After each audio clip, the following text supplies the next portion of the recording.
But Spirit is saying, don't forget the tree. Don't forget the whip. Don't forget this energy. All right. Do we want to dwell on it? No. But it was here. And the fact that this energy was here will make us understand where we are now. So there should be no surprises about anything that happens in this country and wherever you are. You might not be in the Estados Unidos. You might not be in the United States. Wherever you are, don't forget the tree and don't forget the whip, which means don't forget the ones who sacrificed themselves, and don't forget forget the energies of the ones who perished physically, not the spirit body, okay, not the spiritual body, but the physical body, and brought fear to others as they saw that physical body languishing, on the tree here. But also that you're strong with the tree and the whip. No matter what comes against you, you have the strong foundation of your ancestors standing there with you. All right? You are planted on Mother Earth. Strong, powerful, divine feminine energy, which we would be able to do nothing without that powerful energy of Mother Earth. We take and prayerfully we honor, but we receive so much from that energy. And so we honor and give thanks for that. So the foundation is strong always, no matter what you encounter here with the whip. People come against you. People have things to say. People want to do things. It has nothing against the tree. It can't stand against the power of the tree.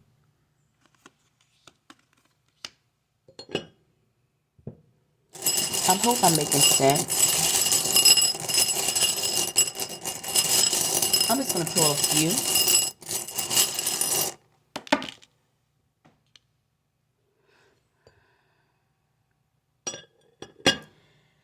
So on the testimony, we have amethyst, which deals with the third eye chakra, the crown chakra, all right? The crown. So allowing spirit to work through you, allowing spirit to come into your heart and maybe bringing illuminations, if you don't know, to things from the past. Spirit, I'm ready to revisit some things from my past. I don't quite know where you want me to focus on. When we're talking to spirit, we're talking about the spiritual energies, but we're talking about the higher self as well. Because don't forget, the higher self has the blueprint, but you have to unlock it, right? And so, higher self, spirit, what do we need to focus on from the past? What do we need to bring to light so that I can move forward? That's the energy of the amethyst, going and utilizing that crown chakra, that high level intuition.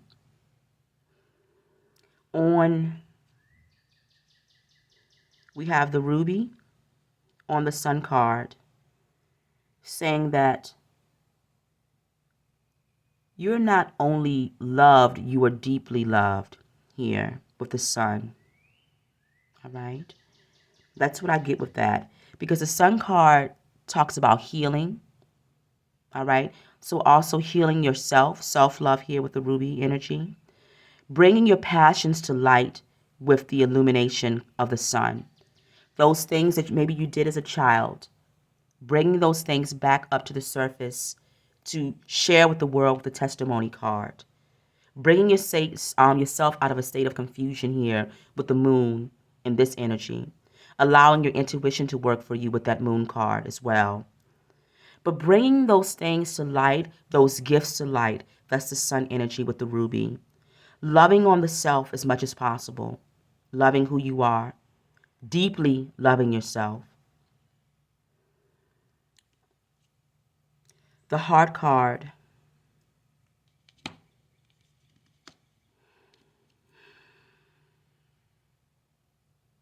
For some of us, changing the way we think that abundance is supposed to come into our life. Changing our ideas around money being the end all and be all for happiness. For some of us, we have abundance and money coming in, okay? That's also here as well. We saw that with the fish. Money coming into the house. There was a loss, but now money is coming into the house. That's what I get with that, right? But understanding that spiritual abundance is the main type of abundance. Being grounded in the heart space here with the agate, allowing your heart to be the foundation, to be a part of building the foundation, utilizing the heart. Because when we're dealing with spiritual work and doing spiritual work, the heart needs to be at the forefront. Without the heart, you can't do the work. How do we get to the heart? We have to honor and love the self. We have to come out of states of confusion. We have to come out the states of loss and bring those things to the surface so that we can do our work with power.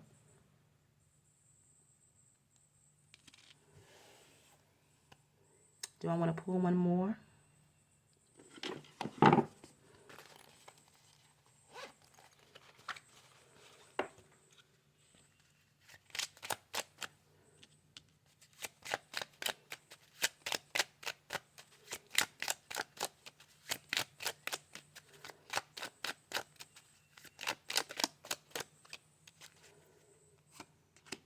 Fish again, fox, and the tower.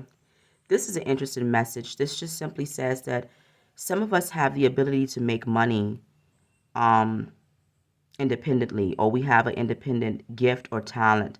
Because the fox is, for some, there's a job coming in, a promotion coming in. All right, so whatever field you might be in, there's an opportunity around you to make more money, opportunity for advancement here with the fox in the tower. The fox deals with self-sufficiency for me. It deals with a lot of different things, okay? Some people look at the fox in a negative way, but it's always mostly positive to me. But some of us have gifts that we're able to, maybe we won't become billionaires doing it. Maybe we will, but we have ways of bringing income into the house that can benefit our foundations, with the fish pointing to the fox. The fox for me also deals with work, creative work, and the moon. So Spirit is asking us to, and which will bring success with the moon. The moon in Lenormand talks about success. So whatever we can create at this time will bring about success. We want to think about what we did as a child, or that childlike energy. We want to think about those things with the ruby, those passions that we have. So whatever you're passionate about, maybe you have to go back to the past to remember those passions. Maybe you used to write, maybe you used to draw, maybe you used to paint, maybe you used to dance, whatever it is, right? We can get this idea that it's too late. Maybe it's too late to become a superstar, but it's not too late to honor yourself by doing what you love to do. Think about the passions as a way of honoring the self. Thinking about creating maybe a second income as maybe not supporting everything, but supporting the spirit, right? So if you can think about things in that way, that's also that abundance that we're looking for, okay? All right. That is it. Thank you for being with me. Thank you for those who stayed with me from the beginning to the end. I know sometimes my readings can be, I hope they're understandable. Let me know, for those who do speak with me in the comments. Let me know if you understand my readings, if you understand, because I know a lot of people, they come to this channel, they stay for a minute and then they click off, and I can see that. I'm not always rainbows and sunshine, but I promise you the work that we're doing here is important for the spirit. There are plenty of readers on this channel. I don't watch them, to be honest. I watch maybe a few, because it's not really about, we want to come to readings in order to feel good, and I get that. But sometimes feeling good can keep people trapped. All right? If you're waiting for somebody to do this, you're waiting for somebody to do that, the reading becomes more about them and not about you. And then we have this idea, when sometimes you can get wrapped into readings where we're focusing so much on others that we think that we're perfect and that we don't require healing and that we don't require bringing things up to the surface, and that's not true. So a reading should always be focused on you and your healing. Do you want to know about other things happening? Of course. But what somebody thinks about me And what somebody says about me, and what this group of people have to say about me, and what this mom and this dad and this karmic and this person says about me, has no bearing on me doing my spiritual work on this planet. All right? That's people's words and people's thoughts. Can they send negative energy to you? Yes, they can. But if we're working with this tree, we're working with the sun, we're working with the moon and sun together, and our ancestors mainly, then all that stuff can be blocked. That's it. All right. Peace.